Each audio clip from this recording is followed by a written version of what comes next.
So mga kababayan ma'am sir, this is Jam the Filipino channel, ang inyo pong lingkod. So today is June 23, 2026 at tayo ngayon napupunta dyan sa may Avida Towers Prime, dito yan sa may Taft Avenue, Barangay 33, Pasay. At dadalhin po natin yan sa may Government Service Insurance System Pasay, sa may JW Jokno Boulevard, Barangay 76, Pasay po yan. Okay, magbabalik po tayo mamaya konti pag nakuha na po natin sila. Disclaimer lamang po, ang content po natin ay kalsada at hindi ang passenger. Kaya naman sakali man po na may marinig kayong mga pangalan ng lugar, pangalan ng tao, pangalan ng organization sa government o private man yan, ay wala pong kinalaman ng channel na ito at wala pong pinapatungkulan. Lahat po ng pinag-usapan dito ay pawang dito lamang po yan sa loob at wala pong pinapatungkulan sa labas. Magbabalik po tayo mamaya konti pag nakuha na po natin sila. Samantala, yan, makinig tayo ng mga nagbabagang balita at talaka yan habang tayo papunta dun yan sa ating pick up area. Matraffic. Pag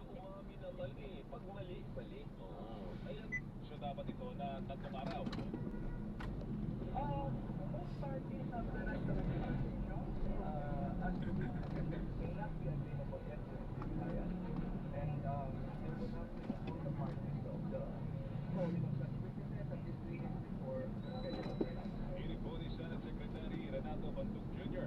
Hanggang ito maglalabas naman ang Senate Impeachment Court ng pre-trial order para mag-defense sa paglilitis.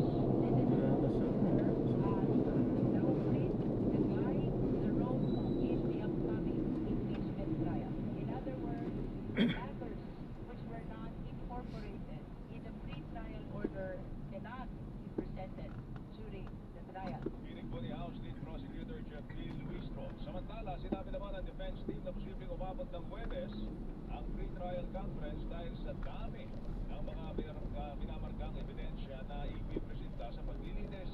Participating umabot tayo sa Thursday sa market from COA reports to acknowledgement receipts sa hindi naman po bago ito, nakita niya na ito dahil present na rin naman ito sa Committee on Justice, but syempre dito minamark kasi natin yan na key document. Hinig po ni Attorney Michael Poe, isa sa mga abogado ni Vice President Sara Duterte.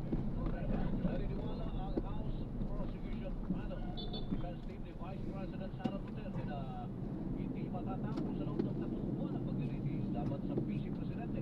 Ayon kay House Lead Prosecutor Jeremy Luistro, kakailanganin ng 62 trial days para maipresenta ang kanilang mga ebidensya at testigo.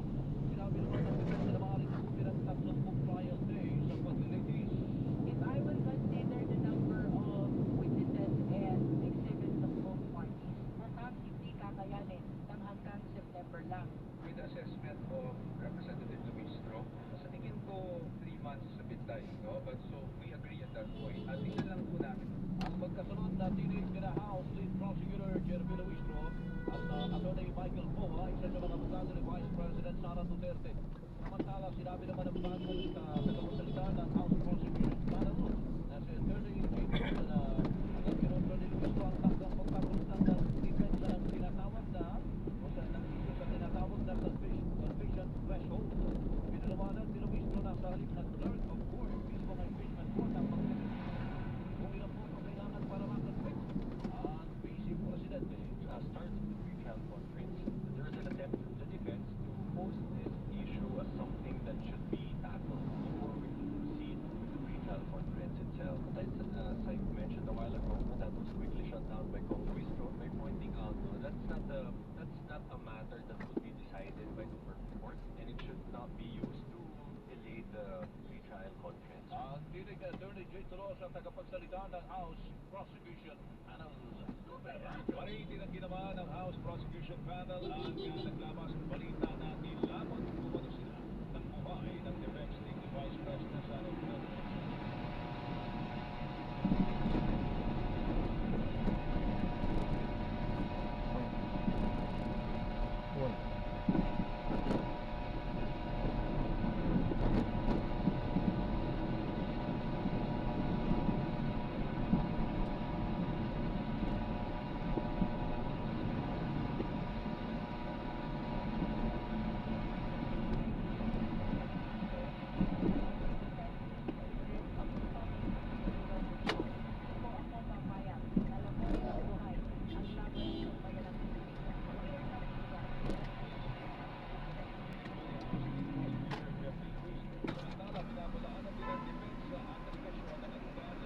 Pick up po, Tower 1 po.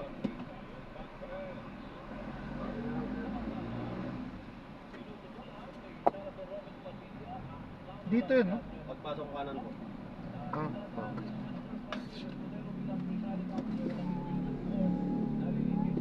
President Sara Duterte. Ayon kay Padilla, dapat ay si Senate President Sherwin Gatchalian ang presiding officer dahil ito ang nakasal sa konstitusyon at dapat ikawi ng mayorya. Si Gatchalian para maging presiding officer. Sa aming pasasalamat dahil doon nakapit subukan mo ang pinakabago na premium dito. Super Radio DZWD at Barangay LS 97.1 GMA Radio number 1.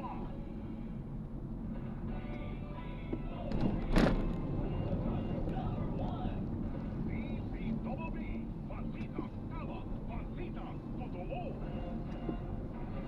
Super Balita sa Umaga Nationwide. Nauuna pa rin ang Pilipinas sa mga bansa sa Timog Silangang Asya pagdating sa pagpapakita ng transparency and accountability sa pagsigabi ng pambansang pondo. Batay sa resulta po ng Open Budget Survey o OBS noong 2025, nakako ang Pilipinas ng 76 na puntos sa Budget Transparency Score. Kabilang ang Pilipinas sa hanay ng mga bansa na sufficient o sapat ng score sa proseso ng pagbasa ng pambansang budget. Mas mataas po ito kumpara sa Indonesia na may 70 puntos. Samantala, inirekomenda ng OBS na paigtingin pa ang pagpaplano sa o ng ipinapanukalang pondo ng ehekutibo sa pamamagitan po ng paglatag ng mga posibleng fiscal risks sa mga gastusin, maging sa pangmatagalang sustainability o pagkontrol sa nasabing budget. Isinagawa ang survey sa panahon po ng kalihim pa ng Department of Management, Budget and Management si Amina Magandaman. Naobserbahan ng Council for the Welfare CWC ang pabang trend ng child labor o mga batang pinagtatrabaho sa bansa sa ilalim ng Administrasyong Marcos. Ayon kay Angelo Tavares, Executive Director ng Council for the Welfare of Children o CWC, patay sa mga nakaraang taon ng Administrasyong Marcos, mababa ang bilang ng mga batang pinagtatrabaho sa bansa.